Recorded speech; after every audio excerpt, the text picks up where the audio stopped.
Receiving incoming transmission. Incoming transmission. Incoming transmission. I'm sure you have many questions.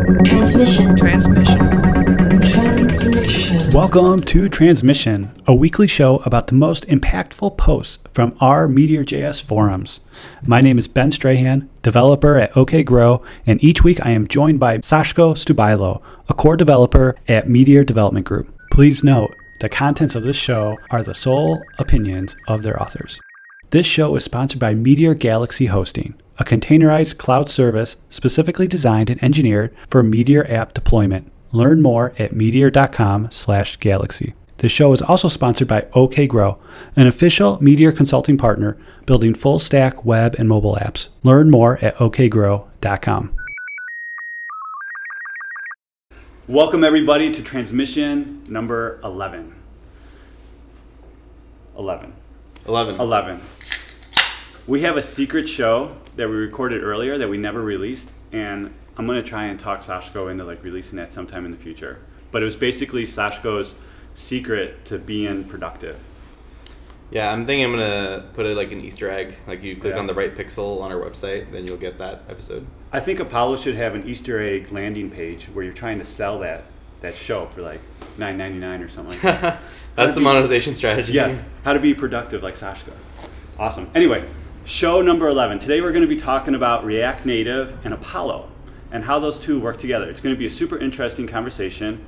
With me, I have a co-host today, Paul Dowman from OKGrow. Hey everybody, thanks for having me on. Yeah, and then we got Martin, Hi. Who's now on the Apollo team, and we got the team lead, as always, hey. Mr. Sashko. What's up? Yeah, we got the t-shirts now, so it's pretty legit, you could say. Totally. And they said that we can have one, so we're gonna get one. Oh yeah. Yeah, nice. totally. I like that. Yeah, we didn't actually say that before, but now he made me. Yes, yeah. Abusing my authority, I love It's okay, that. it's okay. And you guys might notice, we're not recording remotely anymore. Paul and I came out to San Francisco, and this is amazing. Coming to San Francisco for the first time, that for me at least, and visiting the Meteor team, amazing. We came here for Customer Day, and I'm really stoked about what's coming in the future for Meteor, Apollo, and Galaxy. And more to come with this show, with blogs, and everything. So super stoked, super stoked. Thank you for having us out here. Yeah, and I think we're posting some of the talks that people gave at Customer Day. Mm-hmm. So you'll be able to see those online. Yeah. So it's not like a secret club. It's a little bit of a secret club, but not that much. Yeah. No, I think it's really good. So just to frame it out for you guys, I think this is really good. Every company has an 80-20 kind of breakdown where you got 20% of your people that are really high performing, paying you guys a lot of money and all that stuff, and you always want to kind of bring those guys into the fold when you could and make a better app experience for them, and ultimately then it's a better experience for the 100% of all the clients. And that's kind of what I saw yesterday was where, that's a huge value that will trickle down then to everyone. Trickle down economics. No, yeah, I think the big thing is all the people who came by that are using Meteor in production and all that stuff, they're kind of running into the far edge of problems, right? So that's a good way to put it. It's easy to go and optimize the 15 minutes of getting started experience, because that's something you can easily test out on your own computer over and over again, but who knows what people are going to run into after 2 years or 4 years or whatever. So that's really interesting to me. Yes. Yeah. I think that's one of the biggest selling features for Meteor is that you guys are focused on offering support for these large apps that are trusting to build on the platform, and you guys want to be always there providing a path for them. So you're there 5 years down the road. Yeah. Well, here we are. Awesome. All right. So let's get into today. So, Martin. Yep. So you've been, I want to kind of frame it. Some people will know you because you're very active on the forums and GitHub and all stuff, and other people might not. So can you tell us how long you've been with Meteor and what you've worked on and contributed to with MDG, because you kind of bounced around a little bit and now you're on a new team, Apollo. I started at Meteor sort of last June, so less than a year. And actually the way I got involved in Meteor is through native development. So I was a native iOS developer mostly, and I was looking for a backend for an app I was writing. Really liked what I saw with Meteor, and wrote a Meteor iOS, a sort of DDP / mini Mongo version for iOS. Got invited to give a talk about it here at Meteor Night, and then was able to start working here.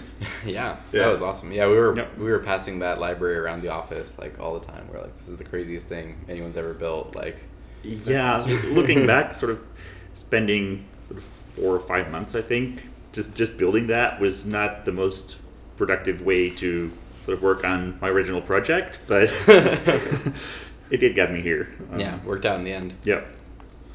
Very cool. Very cool. So now, once you joined MDG, like, how did that go? Like, how has your journey been since joining, and how did you end up on the Apollo team? Like, I started out working on some sort of smaller issues to get to know the code base, worked some on accounts, but for most of the time, I've been working on the Cordova integration. So first, some rewrites for Meteor 1.2, and then an even bigger rewrite for Meteor 1.3. Yeah. Worked on sort of some smaller issues, and was part of Meteor 1.3, but it's mostly been Cordova. Yeah. And I have to say, I'm, like I said, originally a native developer, so Cordova is not sort of, doesn't come naturally to me. It's grown on me. But I'm really excited to be working on Apollo, because I think Apollo is a project that will really help mobile developers, various kinds of mobile developers. It's really something that, I mean, this is probably something we'll talk about later, but GraphQL was originally designed for mobile apps. It's really, it's really a good use case for GraphQL. Yeah, it was invented by I guess maybe, I'm not sure if it's the same team, but yeah, like either the iOS or the Android teams at Facebook, like 4 or 5 years ago, because they had some problems about their application performance and how many round trips they were doing and how much data they were loading. Yeah. Very cool. So yeah, so it's like mobile developers, if they don't get a huge amount of value, then we're doing something wrong for sure. That's super neat. That's super neat. So after joining the Apollo, now you're on the Apollo team. And Yeah, only recently though. Okay. It's only been a couple of weeks. Okay. So like, what do your days look like now? Like, what are the things you're working on? Like, I'm trying to help out Sashko with Apollo Client and the other contributors. So part of these last few weeks has been just getting to know the code base, and especially all the infrastructure around React and Redux and GraphQL itself. So, what about React Native? well, I've only over the last couple of days actually started working on a first React Native app with Apollo, and it's, I mean, one of the reasons we're designing Apollo as an independent project from the start, as something that you can just install from NPM, is that we don't want it to be tied to Meteor, the existing Meteor build tool. So it's actually quite easy to just NPM install Apollo Client in your React Native app. Something I'm figuring out now is sort of what the best usage patterns are, how to connect sort of the query results to a list view, or how to deal with navigation. Very interesting. So Martin, you're a native developer originally. So does this mean you're writing a lot of JavaScript right now, or will you be writing some native code? For now, it's all JavaScript. Something I hope to be working on in the future is native Apollo clients for iOS and Android.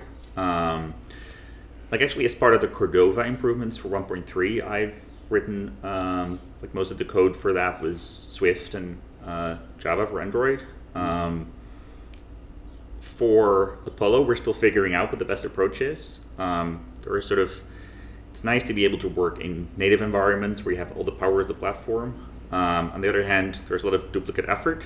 So we're hoping to reuse as much of the JavaScript implementation as possible, but we're still figuring out sort of what the best way to do that. Yeah, this is like super brand new. Yeah, and we want to make sure that Apollo client for iOS and Android is something that feels native to native developers. So the API should be should feel like a native API. It should have sort of, for Swift, for instance, it should be really nicely typed. We actually want to generate typed APIs from GraphQL schemas.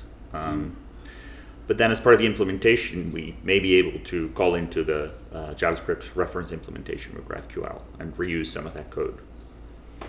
So does this mean you wouldn't be adding that with NPM? So if you're coming at it from the perspective of a native developer, you're probably, NPM add is not something that's your first. No, you'd use native mechanisms like CocoaPods for iOS or installing through Gradle for Android. Right. I think that's something interesting about cross-platform mobile development. React Native is maybe less cross-platform than Cordova, but I think a lot of developers like myself, coming from a web background, one of the things that initially attracts us, or maybe not I shouldn't generalize, but to me I was initially attracted by thinking that it would be a little more like my normal way of doing things from a web background. And you feel like you can almost hide the native implementation.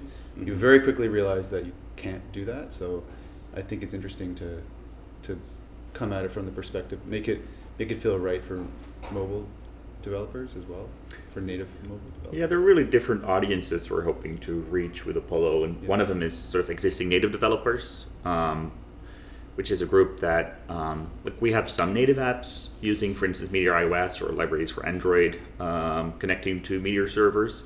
But in general, Meteor has been sort of, you either go all in on Meteor and you use JavaScript to write your client app. This is like a very interesting show to like start off like this, because now it's just like, I don't know, it's emotionally hitting me now that like Apollo is different.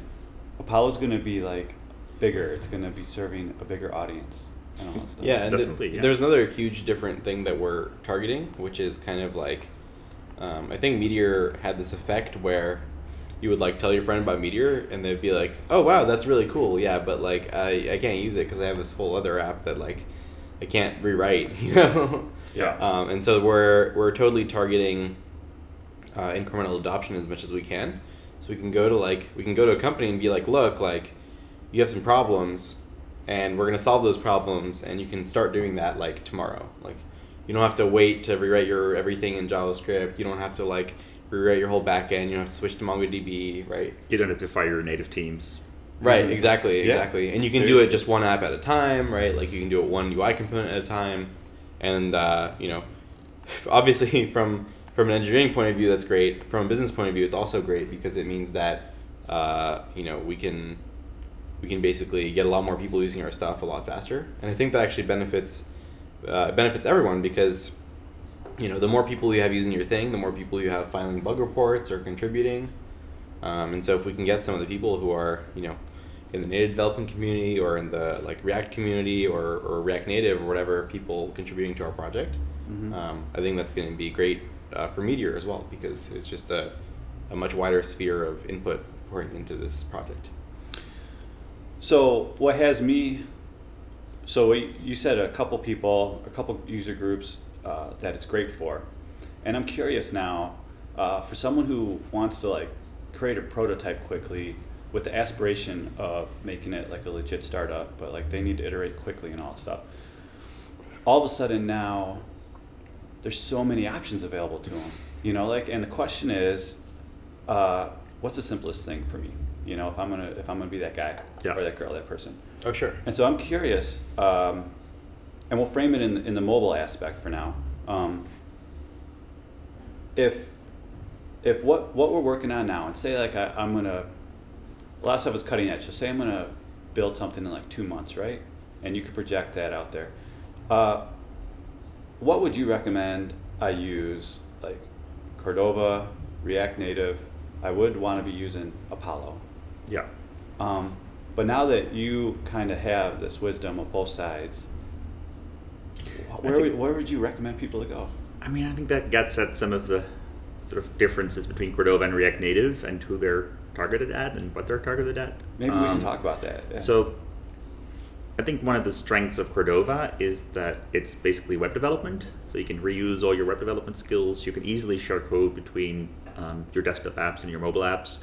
What I would say is a weakness of Cordova is that it's basically web development. So once you go down that route and you start sort of going from a mobile app that's more of a prototype to something that you would really sort of like to get to the standards of a native user experience. It's not as easy as you would think. Like actually sort of duplicating all those very subtle native user experience features is really hard. So you quickly either dumb it down.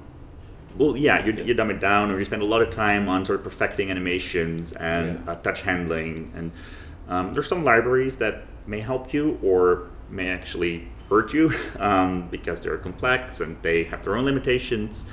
And at a certain point, I feel that it's maybe not a battle that you would want to engage in. That's a good point. So instead of trying to replicate native device features, native UI features in using web technologies, why not just use those native UI elements? Why try to reproduce, let's say, your navigation gestures, your navigation controllers, or your tab bar, while there are sort of perfectly fine native mechanisms that work exactly the same across all native apps. Yeah, and I can imagine like the maintenance of that app going forward, and like the different versions that come out of the mobile OSs, and it would just be like a massive headache because animations are getting richer, the user experience is becoming much more fluid, and how quickly can you reproduce that, or can you even reproduce that in a Cordova app? Yeah. And do you have the time to put the engineering into just the UI? You know. Yeah, I think that's an important point. Sort of, you can get a long way with Cordova, with web technologies, but the amount of effort it takes to write something that really feels sort of close to native may sort of outweigh the benefits of using those web technologies in the first place. So we've seen example apps using Cordova that work really well, or some production apps that work really well. But if you, let's say, have those 2 months, and after those 2 months you want to take it from a prototype to something that really feels native, it might actually be time to replace parts of your app with truly native UI elements. I think one of the areas I'm hoping to look into, and I'm actually scheduled to give talks about, Nice. is sort of progressive enhancement for mobile apps. So starting out from mobile web app, and selectively replacing parts of that app by native UI elements. There's a project from an engineer in Microsoft that has that. ACE. Yes. Yeah. Yes. Yeah. That's actually that's one approach. Like something there are a lot of sort of hybrid mobile development environments, and what I think a lot of them, I don't want to say get wrong, but maybe I prefer another You said approach. it now. Is that they're imperative, so they actually require you to call into native APIs. And one of the big strengths of React Native is that it's a component-based architecture, and it's declarative. And that means there are a lot of optimizations that the system can do while it sort of sends changes to your UI or configuration over the bridge from JavaScript to native. Okay. But it also allows you to sort of build your app out of larger building blocks. And those building blocks themselves have opportunities for abstraction. So for instance, you can share components between the different platforms, even though the sort of primitives are different. And React Native already has the ability to write the components that work both on iOS and Android, and now on Windows. But there are definitely opportunities to also write components that would also work on web. There are existing projects that help with that. There might be improvements in that area. So, as a Meteor developer, like I'm feeling kind of freaked out right now. So, Cordova is what we've been building on right now. You really sold me on React Native. Well, And everything else. It makes sense. But I have this sense now, like as we're talking, that the development process is much different than what we're used to as Meteor developers. yeah.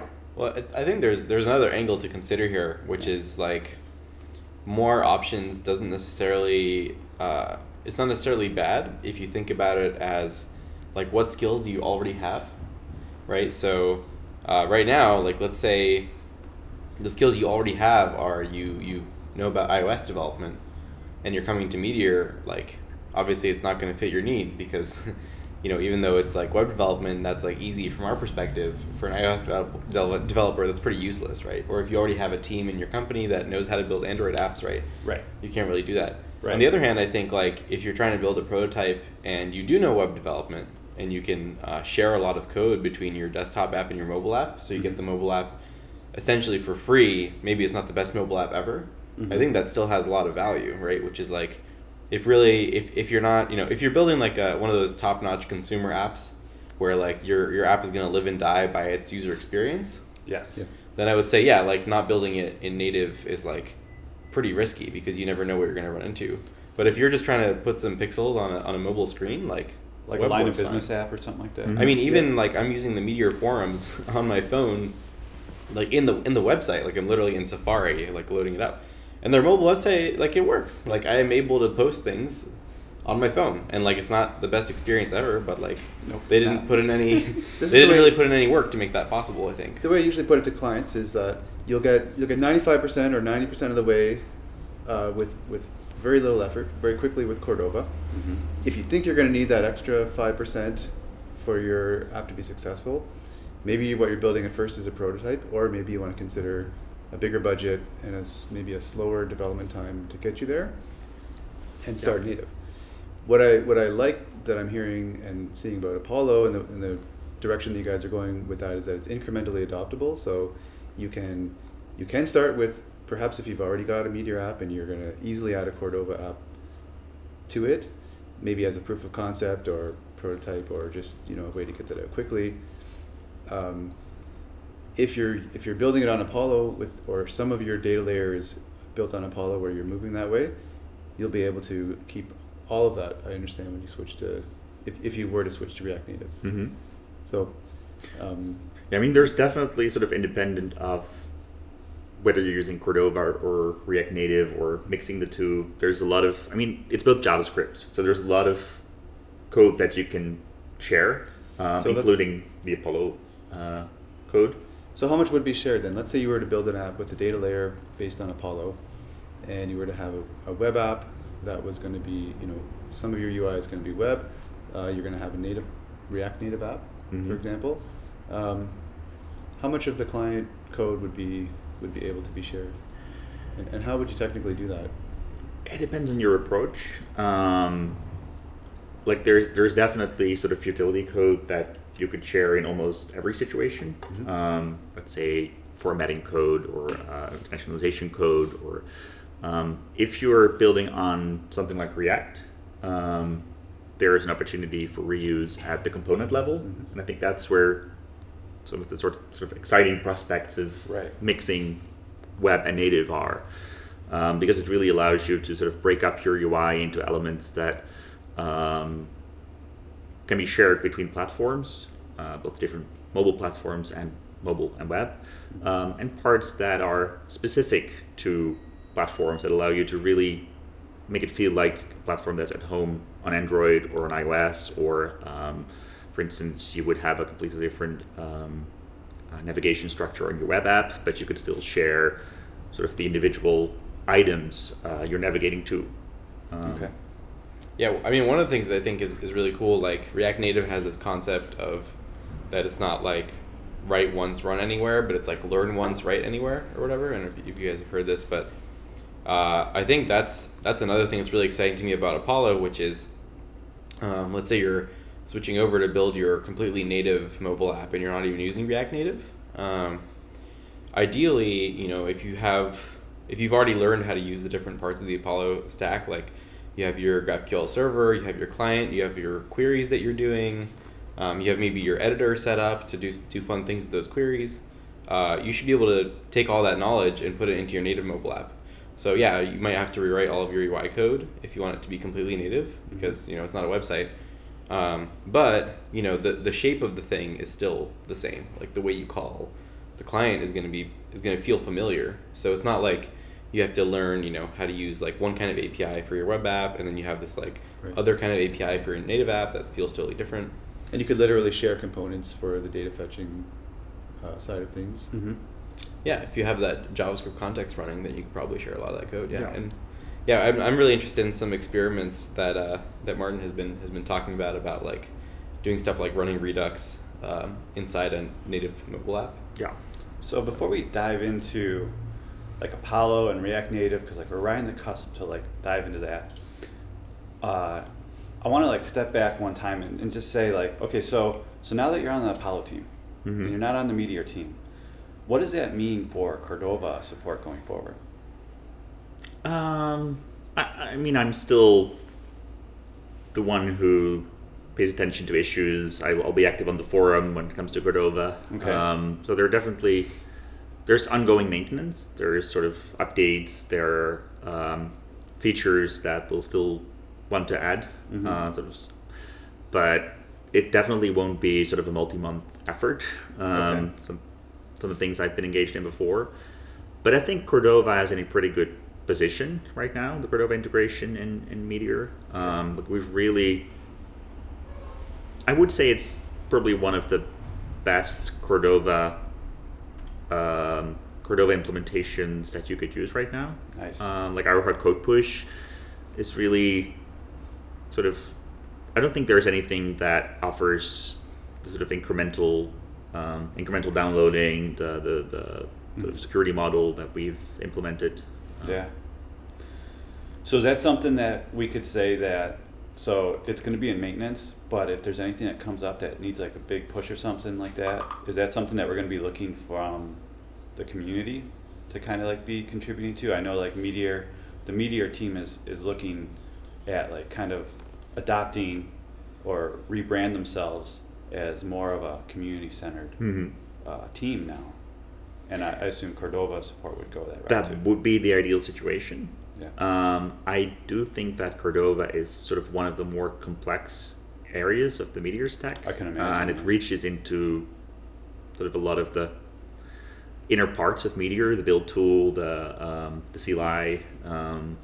So it would be great if people would want to spend the effort on sort of getting to know the code base and implementing the features they need and send in PRs. I do think it's sort of probably a small group of people who will want to spend that time. And I mean, it's just there are so many different skill sets involved. It's native code, it's Cordova, it's the Meteor code base. Yeah. So There's not a lot of people with overlap with Exactly. the native skills, in my experience, and knowing JavaScript really well. So And Meteor and the build tool and all stuff. Like even like it's just like it's a shrinking funnel. exactly. So I mean, I'd be thrilled if people wanted to contribute, but realistically, I think other parts of the Meteor code base are probably more likely to see community contributions. I think that's why like I asked that question too, because like I'm concerned now with the future of Cordova. I guess we'll just see how it plays out. Obviously React Native is really exciting. And one last question I have before we start diving into those details is I don't follow Angular and the Angular world at all. But didn't I hear like a rumor somewhere that like Angular's coming out with something to compete with React Native?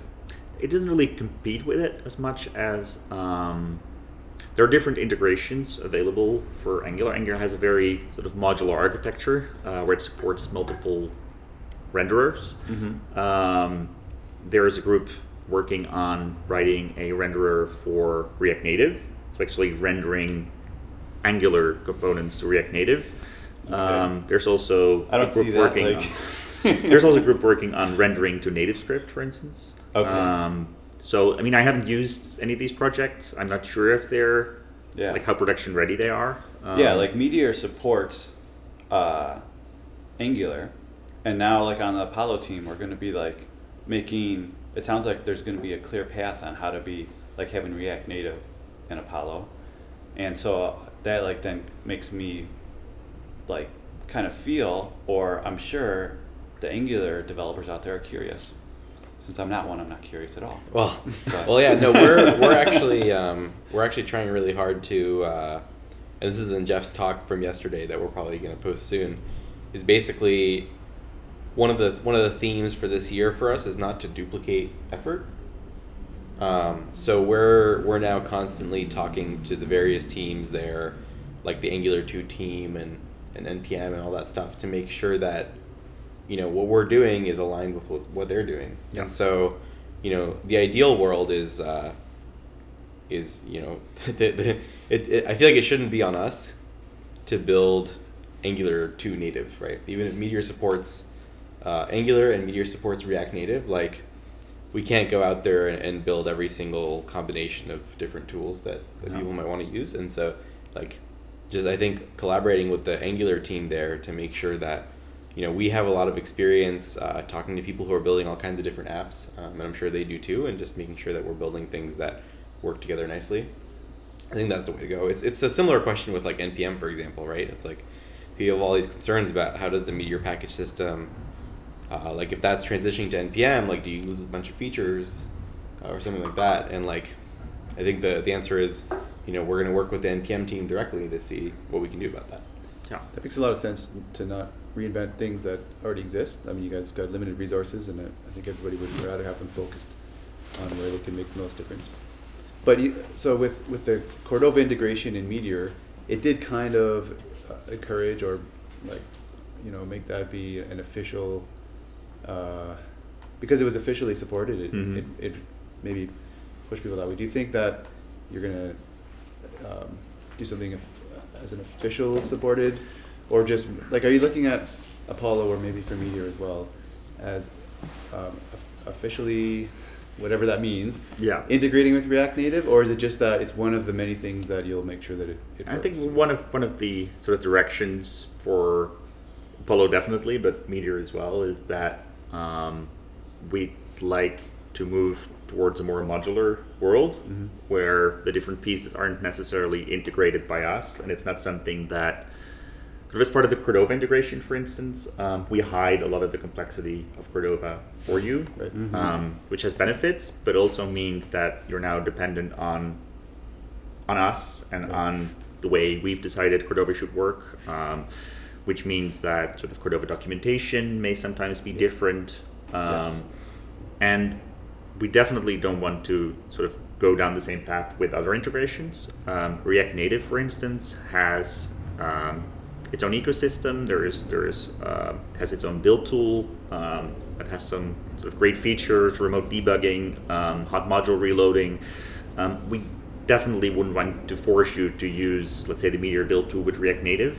That just wouldn't make sense. So looking at, Apollo has been designed as sort of an independent project from the start that you can just install through NPM.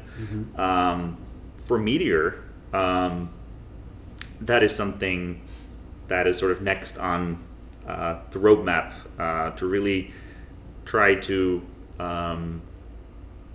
make existing Meteor core packages independently usable as NPM packages. So for instance, you should be able to just install DDP client and Minimongo in your React Native app. And once we get there, and there Like are we're talking pretty far in the future. We're not like talking about like next month or something like that, right? No, this will definitely take a couple of months. Yeah. So don't. But there are community solutions available right now. So there are DDP and Minimongo packages that people have been using with React Native. Yeah. Um, And there's documentation and blogs out there on Yeah. how developers can recreate some of the like nice to haves that we have with Meteor and recreate that in React Native. You know, with like the accounts in Minimongo Yeah. and stuff. So Yeah, there's a great series of blog posts by Spencer Carley from Yes. Differential. Yeah. That's definitely something I would recommend people who are interested in React Native and Meteor right now would check out. mhm. Yeah. But one thing, like talking about, what is and is not an official integration. Like, let me give you two scenarios, and I think it'll be clear which one is better, right? Scenario one is we build an official Apollo client integration with React Native.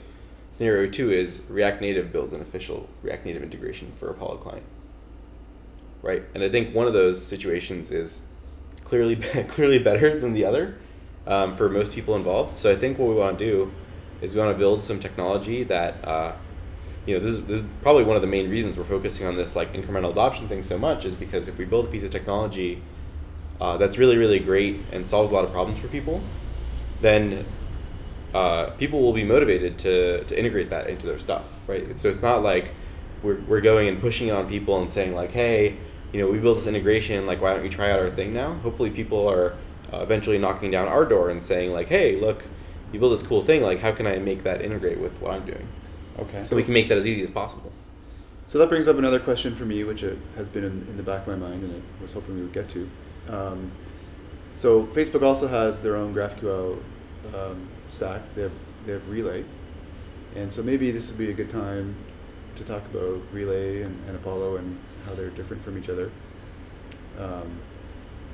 And I think I guess the Facebook the React Native team, would they be interested in having multiple stacks? And I guess that's Definitely. that's multiple questions. So let's start with how they're different. So we actually we went down to Facebook last week. By we I mean myself and Jonas, not Martin, unfortunately, because he was in Amsterdam. But we went down to Facebook last week and we talked to the React Native team, or not React Native team, Relay team. Sorry, we should also talk to the React Native team somewhere. But the Relay team, and that was really, really awesome to get a chat with them and see what they're doing. So yeah, we had a lot of chances to discuss like what the different trade-offs are between what we're trying to build with Apollo and what Relay has and what they're building. And so I think it's it's clearly a pretty big overlap of the different problems that we're trying to solve. Mm-hmm. I think the difference is we're working to solve them for different use cases, basically. The way I understand it is, first and foremost, Relay is about enabling people to be more productive inside Facebook, right? So they are focusing really heavily on React Native. The way I understand it is almost all, if not all, React Native apps inside Facebook use Relay to do their data loading. So that's great.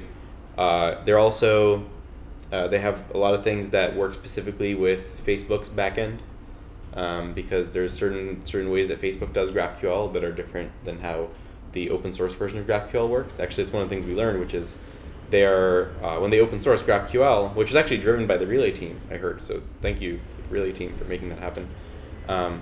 They actually redesigned GraphQL to be different from what the internal Facebook version is. And now they're actually trying to migrate their internal stuff to use this shiny new syntax that they invented for the open source version. Right. Anyway, so what I mean is, like Relay is dealing with a lot of those concerns about how do you mediate between two different versions of GraphQL. They really are focusing on performance because they want to make sure that they're doing kind of the minimum amount of data loading, because at Facebook, like loading one more byte of data is like millions of dollars or something like that, right? It's like hugely important. So I think where we are trying to focus on universal compatibility with everything. Like we want to make sure that this works with Angular, native mobile apps, etc. Like even managing some of your client-side data for you, not just being about server-side GraphQL data. They're focusing on creating the best very specific stack, right? So for specific use cases at Facebook, but also specifically, it works really well with React. It works really well with specific types of GraphQL backends. And so it does a lot of really fancy things for you that probably we will never be able to do. But I guess our theory is that for a lot of the people that we're targeting, a lot of people don't need some of those fancy things, right? And so like, if the trade-off is either you basically, if you're using like Ember to render your UI, for example, right? Like you could either try to get Relay to work with that and build your Relay Ember integration, or you could use Apollo, which would do less stuff for you, right? It would be less performant, whatever, but it would be much easier to build that integration with different technologies. And that's even true for Angular. Like Relay is really specific to React. That's one of the design goals. Yeah, and I've heard that they gave some talks, and they do consider Relay to be a piece of standalone technology that's not necessarily coupled to React. But we kind of get the benefit of being able to take the shortcut to the decoupled version because that's what's important to us. So like Dan Abramoff, right? Like the author of Redux, like he's in Facebook now, right? Mhm. What team is he on? I think he's on. Is it React Native or React? I think it's React Core. That's He- why he's based in London, I think. That's the React Native team? Or? I don't know. Yeah, the way I read his tweets, and it seems like that's the only thing I know. I haven't actually talked to him, but yeah, the way I understand his tweets is he's working on the core React stuff. Okay. So Redux is actually, for instance, the F8 demo app that was open source, the React Native app, uses Redux. It's definitely something that people are using within React Native, for instance. Yeah. Yeah, it's very interesting. Like, it's interesting to see what's gonna come of all that stuff. So I'm interested. Like, I got a million questions going on in my head right now. I gotta like go down on one. Can I jump in with just before we leave the Relay Totally. Relay Yes. topic? So Redux came up there, and so I know you can use Redux. People are using Redux and Relay together. Redux seems, but they seem to kind of I don't know if it's a very complementary thing. Like I think if you were, I'm not building any Relay apps, you can use them side by side, but not. You might just choose to go with Relay if you're already using that, right? But you guys are using Redux, or at least officially integrating with it. So maybe if you have Relay in your app already, would it make sense more to go with Apollo than? If you have Redux already, you mean? I'm sorry, if you have Redux. Yeah, Would that be one of the good reasons to go with Apollo versus trying to integrate Relay? So I initially basically made the decision to. It's not even that we integrate with Redux. Apollo Client is actually built entirely on top of Redux. I figured that the nice abstraction that you get from Redux, or even just a pattern of having some immutable state that is changed in very clear steps, was super valuable because I can just imagine all the stuff we're doing inside the Apollo client, like eventually just spiraling out of control and complexity to the point where I can't tell what's going on anymore. But now we're in a situation where it's very clear. There's events when you start a query, when you send it to the server, when you get it back, when you do a mutation, when things are refetched, and you can go and look in your debug log, which is just the Redux developer tools, and see like what queries you're doing. And so initially I thought of it as just an implementation detail because I was like, well, maybe not everyone wants to use Redux, whatever.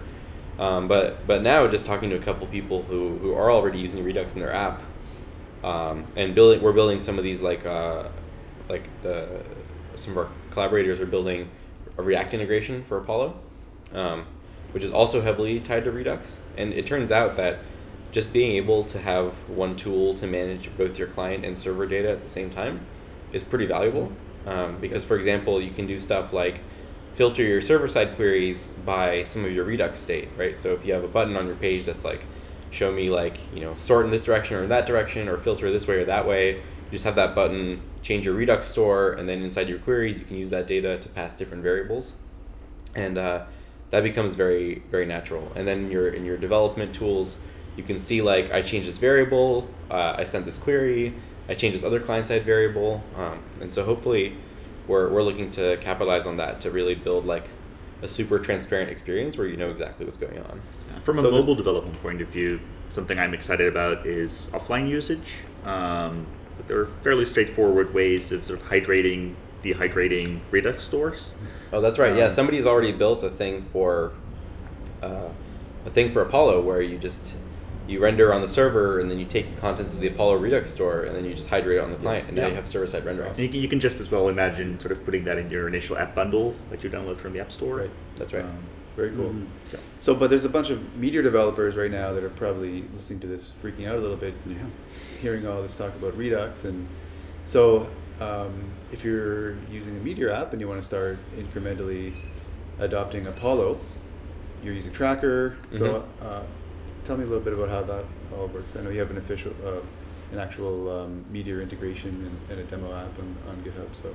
Yeah. So there's basically two things we want to do. So first of all, it's definitely important to remark that even though the Apollo stuff is built on top of Redux, there's many ways to use it where you can be just totally unaware of that fact. You never import anything from Redux. You never have to know any of the Redux syntax. So that's great, because in that way, like one thing that I think Meteor, you kind of end up putting your server-side data and your client-side data separately, because your server-side data usually lives in Minimongo, and then your other data lives in some sort of reactive variables or reactive dictionaries or whatever. And so in that sense, you would basically just, for parts of your app, replace the data you're fetching from Minimongo with data you're fetching from Apollo. And so in that sense, it's kind of a very similar integration. One thing we haven't done yet, but we hope to do soon, is build a more direct Tracker integration, right? So right now, when you call some of the Apollo API functions, you get an observable, and just making that observable that you get integrate with like a Tracker thing, like maybe in your helpers or some auto run or something. Right. So if you use it inside an auto run and the data updates, then your auto run will the same way that Minimongo does it, right? When you call find. So that's one super easy way to do it. Another way that I did it in the example app is I was using React, so I just used two different containers. So there's the Meteor data container that lets you get data from like Tracker-based sources, and there's an Apollo React container that lets you get data from Apollo. And so if you just stack them, like you can get some of your Meteor data, pass that into the props of your Apollo container, use that to filter your queries, again, just like with Redux. So I think it's definitely like not one of those things where you have to be using Redux or even aware of it.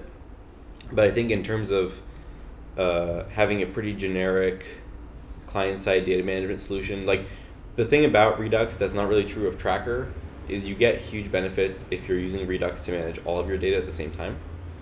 I think with Tracker, we never really took the extra step to build the developer tools that would make it easy to understand what all of your different computations are doing, which is probably on us. I mean, it's one of the reasons that we want to kind of make what we're doing a little bit smaller so we can build those tools. But because Redux gives you so many benefits from managing all your data in one place, I think integrating with that specifically makes a ton of sense, because now you can see all of your stuff in your little development tools and anything else you might be doing. So for Meteor developers, it's probably good to at least get familiar with Redux, I guess, at the same time as some of this Not necessarily, but I would say that as a general statement, I think probably everyone should be getting familiar with Redux at least a little bit. But I wouldn't say it's like extra crucial for some reason. I think it's good to know what other people are doing anyway, at the very least. So Abi Iyer has written good series of blog articles about it. I would read that. Yeah, we're hoping to work with Abi a lot more closely to see how Apollo can work for him. And I mean, obviously he's working on a huge Meteor app at WorkPop, and so making sure that it works for his needs is super important. Cool. Awesome. Yeah, that is pretty cool. Okay, so let's talk about like the path that someone would take to like implement a React Native app right now. You mentioned that it wouldn't make sense to use the Meteor build. So we obviously, people familiar with React Native is like they know that, and you mentioned some of the benefits of it, like they have their own build. Yeah. So all the Meteor developers that are listening to this right now, they're thinking to themselves, okay, well, what does my stack look like now if I want to go React Native? off the top of my head, it would be like, it would be a React Native app, it would be React Native building itself. That would be the developer experience. You'd have Apollo that stands in the middle between your then Mongo database. Yeah, I mean, Apollo is sort of the path forward, but right now you could just as well connect to an existing Meteor server over DDP. That's something that works today. Okay. And will actually get easier, right? Yeah. As some of the Meteor core packages are moving on to NPM. Yeah. Rather than having Meteor consume React Native, it'll just be the other way around. You'll take parts of Meteor and put it into your React Native app. Yeah. Very cool. So you mean you'll be building a Meteor app that's essentially your server, maybe exporting some other stuff that can be consumed by a React Native app, and you've got basically two projects? Yeah. Yeah, and for something like React Native, I think that makes a lot of sense. There are just so many benefits you get from the tooling around React Native and the packager. Really sort of great debug experience, hot module reloading, inspection. You guys also talked about what Jeff was saying, where you guys want to complement libraries that are already happening and everything, and so like that's like kind of like a new vision going forward for Meteor. Yeah. And like so this way of developing with React Native, and you guys aren't like trying to like build something crazy on top of it with Meteor. No. That, like, we would really like the pieces of Meteor to be independently usable. And an obvious part is sort of the current data stack, DDP, Minimongo. Apollo is something that's, I think, complementary for now. May evolve into sort of the next generation data stack. And depending on sort of how many other parts of Meteor, I mean, something like the account system is an obvious sort of next part of Meteor that you may want to reuse in your React Native app. Yeah. I think one way to think about it is like, you could think of it as, we could try to wrap the React Native developer tools to try to impose like our own brand of experience on top of it. And I think you would definitely gain some stuff, right? Like you would gain maybe the ability to run fewer commands or maybe read less documentation, but you also lose a lot, right? Because you lose the ability to read a blog post about React Native and follow the commands in there. Yeah. If React Native adds a new feature that for some reason our wrapper like doesn't know about, maybe you wouldn't be able to use that feature until we come around and do something about it. And so there's all kinds of downsides for maintenance from our side, usability from the side of the developer, like being able to take advantage of community resources. Like if you go to a conference about React Native and you're like, oh, I'm using this weird Meteor React Native wrapper, and people are like, I don't know what that is. So I think there's tons of, like, on the one hand, it saves us work, which is great, but on the other hand, I think it actually is just better overall. I think it's like worth noting that like Meteor existed to like solve the developer experience end to end. Apollo is here to solve the developer experience of data management. That's right. Not end to end. Yeah. And so like that kind of frames what we're talking about here. So like where people listening might be freaking out, like oh my gosh, they're like some of the sexiness of Meteor is like going and all stuff. Like we're not necessarily talking about Meteor here so much. We're talking about React Native and how awesome Apollo integration. Well, to put it in perspective, think about like if we took all the effort that has been spread amongst like making different parts of Meteor better, like improving the Cordova integration, which I actually think was super valuable because I think we did end up with like the best Cordova integration ever. Yeah. Which is awesome. But like to take another example, I don't know. I mean, this is a very controversial example, but something like Blaze, right, where we basically have a much smaller team than a lot of the other alternatives out there, and it's just something that we can't focus all of our energy on. And if we could, then we would build something that would be better than anything else out there, I'm sure. But like, let's say you took all of that effort and you focused on one thing, which is just making the experience around loading data like the best thing like ever. Right, and that means like, whereas before with Meteor, let's say Apollo was just another feature of Meteor 1.4 or 1.5, and we would build some stuff, we would put it into Meteor, we would go work on something else, like that's kind of how it was before. But what if we just focused on that for a really long time? We built like every developer tool that you can possibly imagine, every integration that you could ever think of was there, right? Like, you know, you like some of the stuff I'm thinking about is like, you know, you're in your editor and you're like auto completing the queries to your backend.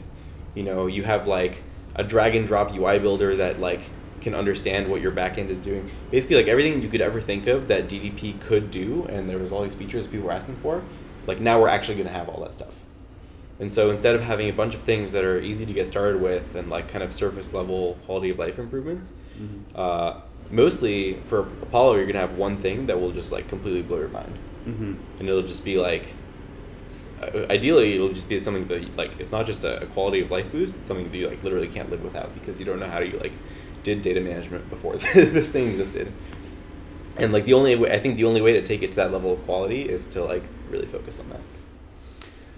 So how has it been going? So like I'm amazed at how many blog posts you guys are submitting to your Medium account. Amazed at the activity on the Apollo Stack org on GitHub. Like, I really like what I'm seeing. Like, what can you give us an update and what you're thinking?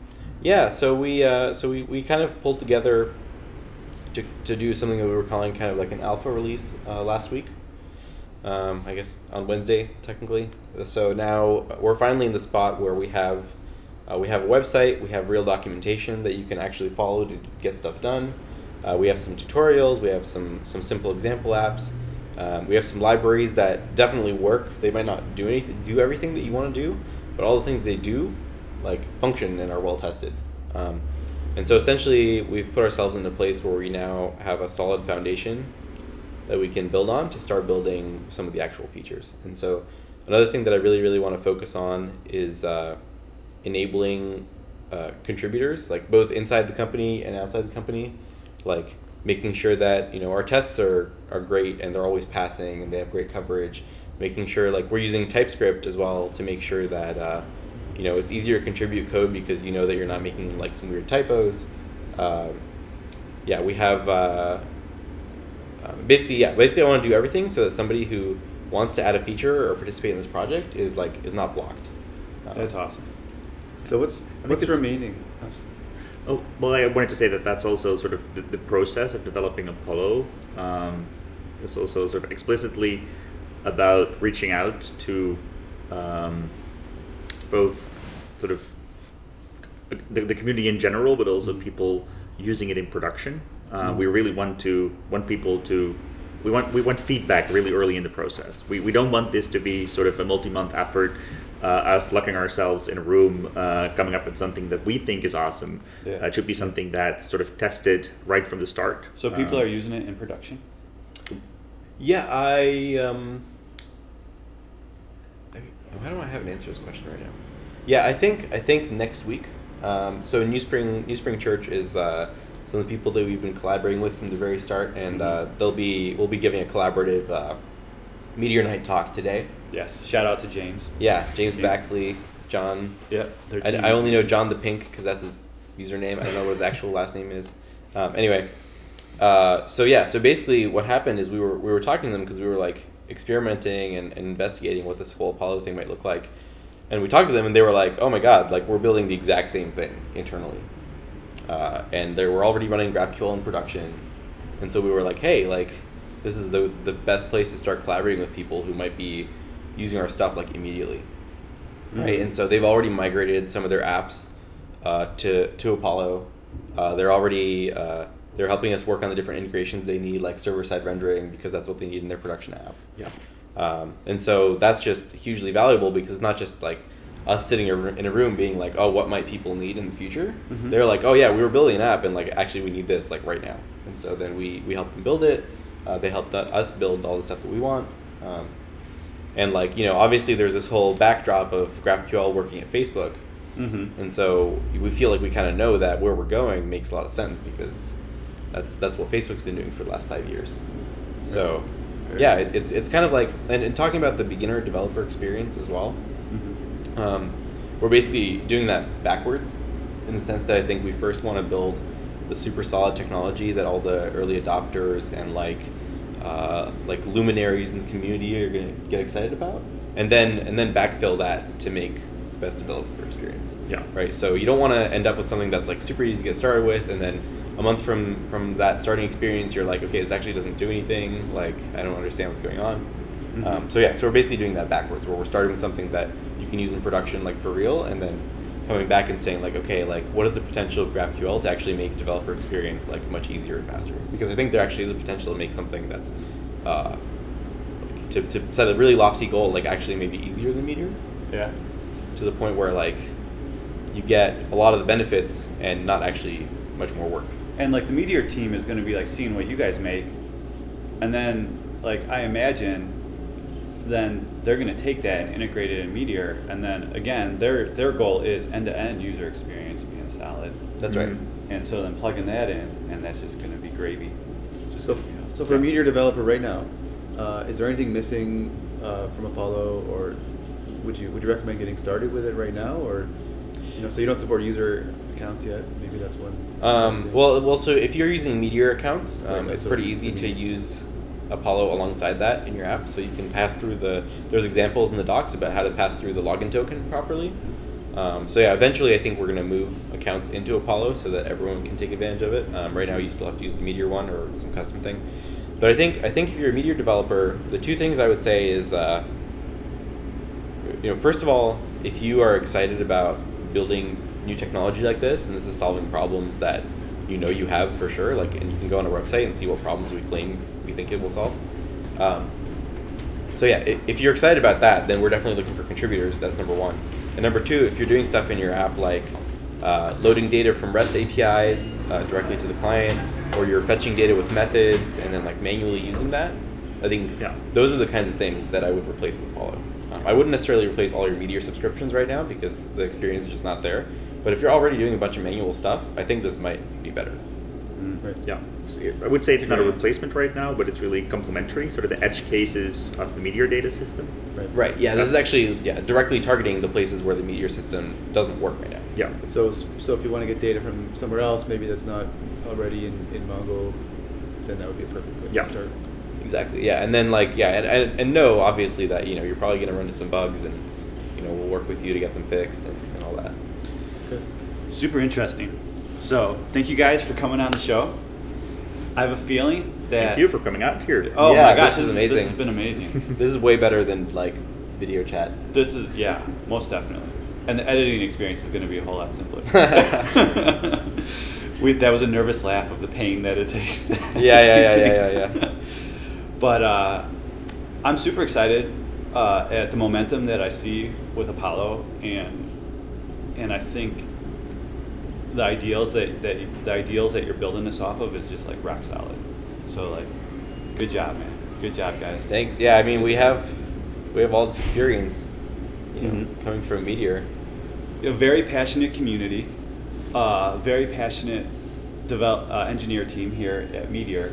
Everyone wants to get it right, and it's really amazing, especially like being here in person. You and I having conversations about like how you're building Apollo purposely and the community and everything. I'm blown away. I'm just shocked. So like I'm excited. I'm super excited too. And for the developers that are listening, and we talked a lot about Apollo. And if you're a Meteor developer, you're like, we tried to frame it best for you right now during this conversation, but you guys are going to get a better idea of what's going on with Meteor and the upcoming 1.4 release, and how everything that we talked about here and like the roadmap of how that's going to be integrated on the next show of Transmission. So we locked in Tom and Zoltan, and now I raised the bar that they need to like be talking about this stuff. So I love that. Yeah, and we're giving tons of talks now at various Meteor nights, and we're posting videos about this. So, if a year ago we didn't communicate enough, I think now we're almost communicating too much. Like I challenge people to keep up with all the stuff that we're putting out now. Seriously, yeah, and they're going to take that challenge. Oh yeah, for sure. Awesome. All right, guys. Well, in the meantime, go out and build amazing apps with Apollo. And Meteor. Yep. Awesome. Great stuff. Thank you. Transmission complete.